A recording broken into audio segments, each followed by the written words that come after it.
नाशिकमध्ये मुसळधार पावसामुळे गंगापूर धरणाचे 7 दरवाजे उघडण्यात आले आणि याद्वारे 6160 क्युसेक वेगानं गोदावरी नदीमध्ये पाण्याचा विसर्ग केला जातोय। धरणातील पाणी पातळी नियंत्रित राखण्यासाठी गोदावरी नदीपात्रामध्ये पाण्याचा विसर्ग केला जातोय।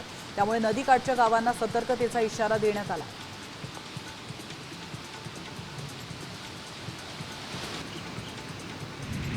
नाशिकमध्ये गोदावरी नदीच्या पाणी पातळीमध्ये वाढ झाली आहे। गंगापूर धरणातून गोदावरी नदी पात्रामध्ये पाणी सोडण्यात येत असल्याने गोदावरीची पाणी पातळी ही वाढली आहे। दुतोंड्या मारुतीच्या कमरेपर्यंत पाणी आल्याचं पाहायला मिळत आहे। गंगापूर धरणातून करण्यात येणारा पाण्याचा विसर्ग टप्प्याटप्प्याने वाढवण्यात येणार आहे।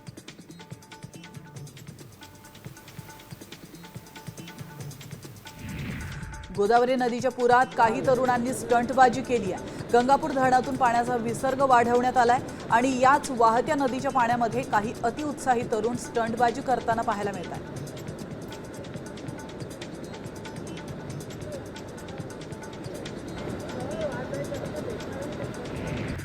नंदुरबार जिल्ह्यातील सातपुडा पर्वत रांगेमध्ये तुफान पाऊस बरसतोय। यामुळे महाराष्ट्र आणि गुजरातला जोडणाऱ्या पिंपळखुटा गावाजवळ असलेल्या पुलावरून पाणी वाहत आहे। मुसळधार पावसामुळे नद्यांना पूर आलाय, तर मोलगी आणि पिंपळखुटा या भागातील अनेक गावांचा संपर्क देखील तुटला।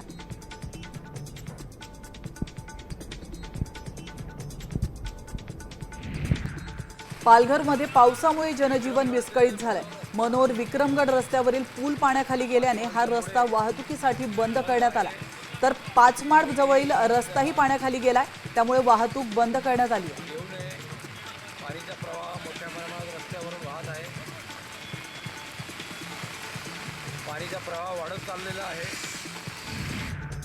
पालघर जिल्ह्यातील जव्हार आणि विक्रमगड तालुक्यामध्ये मुसळधार पाऊस पडतोय।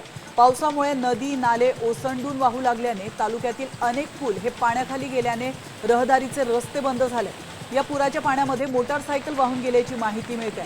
तालुक्यातील अनेक पूल पाण्याखाली गेल्याने पुलावरून पाणी वाहू लागले।